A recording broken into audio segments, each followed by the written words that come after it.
Hi friends, welcome back to Pushpa Kannada cooking channel. Normal ಆಗಿ ಸಜ್ಜಕ, ಶೀರಾ ಈ ಥರದ ಸ್ವೀಟ್ಸ್ ಮಾಡ್ತಾ ಇರ್ತೀವಿ. ಆದರೆ ಇವತ್ತು ಅದೇ ಥರದ ಒಂದು ಸ್ವೀಟ್ ಪಾಯಸ ಸ್ವಲ್ಪ ಡಿಫ್ರೆಂಟಾಗಿ ಮತ್ತು ತುಂಬಾ ಟೇಸ್ಟಿಯಾಗಿ ಹಾಗೂ ಇನ್ನಷ್ಟು ಹೆಲ್ದಿಯಾಗಿ ಮಾಡಿ ತೋರಿಸ್ತಾ ಇದ್ದೀನಿ. ಸಿಹಿ ಒಲ್ಲೆ ಅನ್ನೋರು ಕೂಡ ಆರಾಮಾಗಿ 2 ಬಟ್ಲು ಕುಡಿತೀರ, ಅಷ್ಟು ಚೆನ್ನಾಗಿರುತ್ತೆ. ಖಂಡಿತ ನಿಮಗೂ ಇಷ್ಟ ಆಗುತ್ತೆ ಅಂತ ಭಾವಿಸಿದ್ದೀನಿ. ವಿಡಿಯೋವನ್ನು ಸ್ಕಿಪ್ ಮಾಡದೆ ಎಂಡ್ವರೆಗೂ ನೋಡಿ ಮತ್ತು ನಿಮ್ಮ ಅನಿಸಿಕೆ ಅಭಿಪ್ರಾಯಗಳನ್ನು ಕಮೆಂಟ್ ಮಾಡಿ ತಿಳಿಸಿ. ಹಾಗಾದರೆ ಬನ್ನಿ, ಈ ಪಾಯಸ ಮಾಡೋಕ್ಕೆ ಏನೇನೆಲ್ಲ ಸಾಮಗ್ರಿಗಳನ್ನು ತಗೊಂಡಿದ್ದೀನಿ ಅನ್ನೋದನ್ನು ನೋಡೋಣ.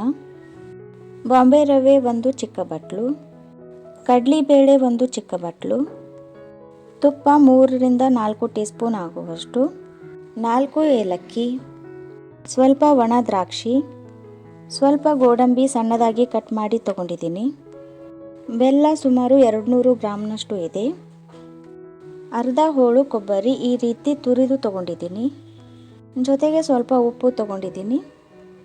ಇಷ್ಟು ಸಾಮಗ್ರಿಗಳು ಈ ಪಾಯಸ ಮಾಡೋದಕ್ಕೆ ಬೇಕಾಗುತ್ತೆ. ಮೊದಲಿಗೆ ಕಡಲೆಬೇಳೆಯನ್ನು ಬೇಯಿಸ್ಕೋಬೇಕು.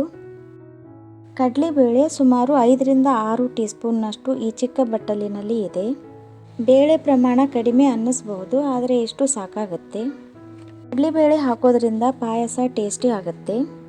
ನೈವೇದ್ಯಕ್ಕೆ ಮಾಡೋದಾದರೆ ಕಡಲೆಬೇಳೆಯನ್ನು ಹಾಕೋದು ಒಂದು ಪದ್ಧತಿ. ಈ ಪದ್ಧತಿಯನ್ನು ತುಂಬ ಕಡೆಗೆ ಅನುಸರಿಸ್ತಾರೆ. ಬೇಳೆಯನ್ನು ಒಂದು ಸಲ ತೊಳೆದು ಕುಕ್ಕರ್ಗೆ ಹಾಕಿ ಬೇಯೋವಷ್ಟು ನೀರನ್ನು ಹಾಕಬೇಕು. ಅಂದರೆ ಬೇಳೆಯ 4 ಪಟ್ಟು ನೀರನ್ನು ಹಾಕಬೇಕು. ಇವಾಗ ಕುಕ್ಕರ್ನ ಲಿಡ್ ಕ್ಲೋಸ್ ಮಾಡಿ ಬೇಯೋದಕ್ಕೆ ಇಡ್ತಾ ಇದ್ದೀನಿ. ಇದನ್ನು ಮೀಡಿಯಂ ಫ್ಲೇಮ್ನಲ್ಲಿ 3 ರಿಂದ 4 ವಿಸಿಲ್ ಮಾಡಿಸ್ಬೇಕು. ಬೇಳೆ ಬೇಯೋ ಅಷ್ಟರಲ್ಲಿ ಇನ್ನೊಂದು ಪ್ರಿಪ್ರೇಷನ್ ಮಾಡ್ಕೊಳ್ಳೋಣ. ಇವಾಗ ಮಿಕ್ಸಿ ಜಾರ್ಗೆ ಹಸಿ ಕೊಬ್ಬರಿ ತುರಿ, ರುಬ್ಬೋಕ್ಕೆ ಬೇಕಾಗುವಷ್ಟು ನೀರು, ಜೊತೆಗೆ 4 ಏಲಕ್ಕಿ ಕೂಡ ಈಗಲೇ ಸೇರಿಸಿದ್ದೀನಿ. ಈಗ ಇದೆಲ್ಲವನ್ನು ತುಂಬಾ ಸ್ಮೂತಾಗಿ ಪೇಸ್ಟ್ ಮಾಡ್ಕೋಬೇಕಾಗತ್ತೆ. ತರಿಯಾಗಿ ರುಬ್ಕೊಂಡ್ರೆ ಚೆನ್ನಾಗಿರಲ್ಲ. ಹಾಗಾಗಿ ಕಂಪಲ್ಸರಿಯಾಗಿ ಈ ರೀತಿ ತುಂಬಾ ಸ್ಮೂತಾಗಿಯೇ ಪೇಸ್ಟ್ ಮಾಡ್ಕೋಬೇಕು. ಇಲ್ಲ ಅಂದರೆ ಈ ರೀತಿ ಸ್ಮೂತಾಗಿ ಪೇಸ್ಟ್ ಮಾಡಿಕೊಂಡು ಬಟ್ಟೆನಲ್ಲಿ ಶೋಧಿಸಿಕೊಂಡು ತೆಂಗಿನ ಹಾಲನ್ನು ಮಾಡಿಕೊಂಡು ಸೇರಿಸ್ಕೋಬಹುದು. ಸ್ಮೂತಾಗಿ ರುಬ್ಕೊಂಡಿರುವಂಥ ತೆಂಗಿನ ತುರಿಯನ್ನು ಈಗ ಒಂದು ಬಟ್ಟಲಿಗೆ ಹಾಕ್ತಾ ಇದ್ದೀನಿ. ಇಷ್ಟು ರೆಡಿ ಮಾಡಿ ಇಟ್ಕೊಂಡ ನಂತರ ಕುಕ್ಕರ್ನಲ್ಲಿ ಬೇಳೆ ಬೆಂದಿದೆಯೋ ಇಲ್ವೋ ಅನ್ನೋದನ್ನು ನೋಡೋಣ. 4 ವಿಸಿಲ್ ಆದಮೇಲೆ 10 ನಿಮಿಷ ಬಿಟ್ಟು ಕುಕ್ಕರ್ನ ಲಿಡ್ಡನ್ನು ಓಪನ್ ಮಾಡಿದ್ದೀನಿ.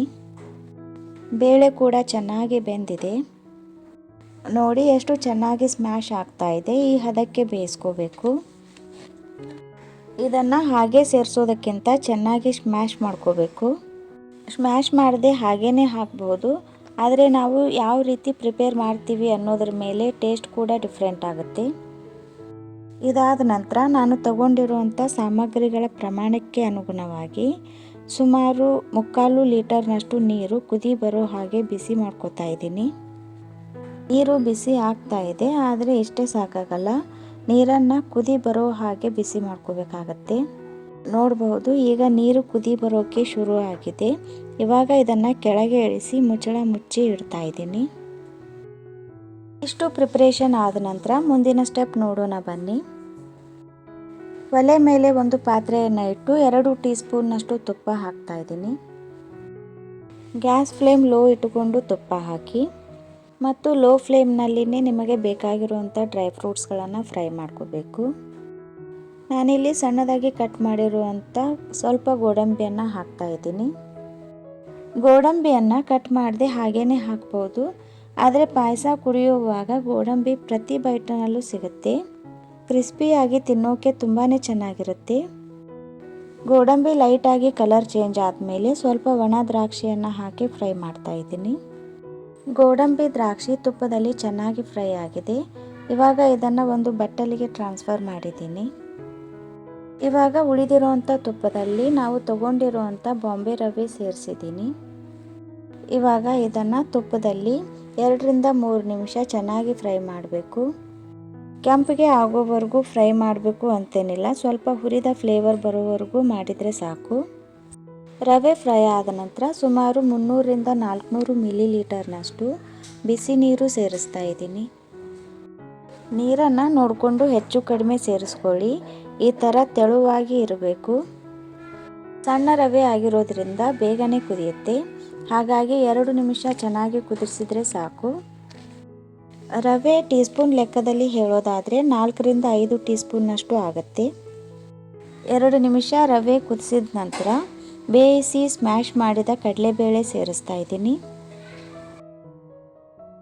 ಮತ್ತು ಇದ್ರ ಜೊತೆಗೇನೆ ಹಸಿ ತೆಂಗಿನಕಾಯಿ ಮತ್ತು ಏಲಕ್ಕಿ ಸ್ಮೂತಾಗಿ ರುಬ್ಬಿದ್ವಿ, ಅದನ್ನು ಕೂಡ ಇವಾಗಲೇ ಸೇರಿಸ್ತಾ ಇದ್ದೀನಿ. ಹಸಿ ತೆಂಗಿನಕಾಯಿ ರುಬ್ಬಿ ಹಾಕೋದ್ರಿಂದ ಇದರ ಟೇಸ್ಟ್ ಮತ್ತು ಫ್ಲೇವರ್ ಇನ್ನೂ ರಿಚ್ ಆಗಿರುತ್ತೆ. ಎರಡೂ ಹಾಕಿದ ನಂತರ ಒಮ್ಮೆ ಚೆನ್ನಾಗಿ ಮಿಕ್ಸ್ ಮಾಡಬೇಕು. ಇದನ್ನು ಕೂಡ ತುಂಬ ಹೊತ್ತು ಬೇಯಿಸಬೇಕು ಅಂತೇನೂ ಇಲ್ಲ. 1ರಿಂದ 2 ನಿಮಿಷ ಈ ರೀತಿ ಚೆನ್ನಾಗಿ ಕುದಿಬೇಕು. ಈ ಪಾಯಸ ಸುಮಾರು 1 ಲೀಟರ್ಗಿಂತ ಸ್ವಲ್ಪ ಹೆಚ್ಚು ಇರಬಹುದು. ಹಾಗಾಗಿ ಇದಕ್ಕೆ ಸುಮಾರು 100ರಿಂದ 150 ಗ್ರಾಮ್ ಆಗುವಷ್ಟು ಬೆಲ್ಲ ಸೇರಿಸ್ತಾ ಇದ್ದೀನಿ. ಸಿಹಿ ಇಷ್ಟಪಡೋರಾದರೆ ಇನ್ನೂ 50 ಗ್ರಾಮ್ ಬೆಲ್ಲನ ಹೆಚ್ಚಿಗೆ ಸೇರಿಸಬಹುದು. ಬೆಲ್ಲ ಸೇರಿಸಿದ ಮೇಲೆ ಬೆಲ್ಲದ ಹಸಿ ವಾಸನೆ ಹೋಗೋವರೆಗೂ ಸುಮಾರು 2ರಿಂದ 3 ನಿಮಿಷ ಚೆನ್ನಾಗಿ ಕುದಿಸಬೇಕಾಗತ್ತೆ. ಇದನ್ನು ಮುಚ್ಚಳ ಮುಚ್ಚಿ ಕುದಿಸೋಕೆ ಹೋಗಬಾರ್ದು, ಹಾಗೇ ಓಪನ್ ಆಗಿ ಕುದಿಸ್ಬೇಕು. ಯಾಕಂದರೆ ಉಕ್ಕೋ ಅಂಥ ಸಾಧ್ಯತೆ ಇರುತ್ತೆ. ಮತ್ತು ಇದನ್ನು ಕುದಿ ಬಂದ ಮೇಲೆ ಲೋ ಫ್ಲೇಮ್ ಇಲ್ಲವೇ ಮೀಡಿಯಮ್ ಫ್ಲೇಮ್ನಲ್ಲಿ ಕುದಿಸ್ಬೇಕು. ಮತ್ತು ನಡುವೆ ಚಮಚದಿಂದ ತಿರುಗ್ತಾ ಇರಬೇಕು, ಇಲ್ಲಾಂದರೆ ತಳ ಅಂಟುತ್ತೆ. 2ರಿಂದ 3 ನಿಮಿಷ ಚೆನ್ನಾಗಿ ಕುದಿಸಿದ ನಂತರ 1 ಚಿಟಿಕೆ ಆಗುವಷ್ಟು ಉಪ್ಪು ಸೇರಿಸ್ತಾ ಇದ್ದೀನಿ. ಜೊತೆಗೆ ತುಪ್ಪದಲ್ಲಿ ಹುರಿದಿರುವಂಥ ಡ್ರೈ ಫ್ರೂಟ್ಸ್ ಕೂಡ ಸೇರಿಸ್ತಾ ಇದ್ದೀನಿ. ಈ ಥರ ಸ್ವೀಟ್ಸ್ಗಳಿಗೆ 1 ಚಿಟಿಕೆ ಆಗುವಷ್ಟು ಉಪ್ಪು ಸೇರಿಸೋದ್ರಿಂದ ಟೇಸ್ಟ್ ಚೆನ್ನಾಗಿ ಬರುತ್ತೆ. ಡ್ರೈ ಫ್ರೂಟ್ಸ್ ಹಾಕಿದ ನಂತರ ಭಾಳೊತ್ತು ಕುದಿಸಬಾರ್ದು, ಅವು ಸ್ವಲ್ಪ ಕ್ರಂಚಿ ಆಗಿಯೇ ಇದ್ದರೆ ಚೆನ್ನಾಗಿರುತ್ತೆ. ಚೆನ್ನಾಗಿ ಮಿಕ್ಸ್ ಮಾಡಿದ ನಂತರ ಗ್ಯಾಸ್ ಫ್ಲೇಮನ್ನು ಆಫ್ ಮಾಡಿದ್ದೀನಿ. ಗ್ಯಾಸ್ ಫ್ಲೇಮ್ ಆಫ್ ಮಾಡಿದ ಮೇಲೆ ಈ ರೀತಿ ಮುಚ್ಚಳನ ಮುಚ್ಚಿದರೆ 1ರಿಂದ 2 ಗಂಟೆ ಇದೇ ರೀತಿಯೇ ಇರುತ್ತೆ. ಆದರೆ ಪೂರ್ತಿ ತಣ್ಣಗಾದ ಮೇಲೆ ಸ್ವಲ್ಪ ಗಟ್ಟಿ ಅನಿಸುತ್ತೆ ಅಷ್ಟೇ, ಆದರೆ ತುಂಬಾ ಚೆನ್ನಾಗಿರುತ್ತೆ.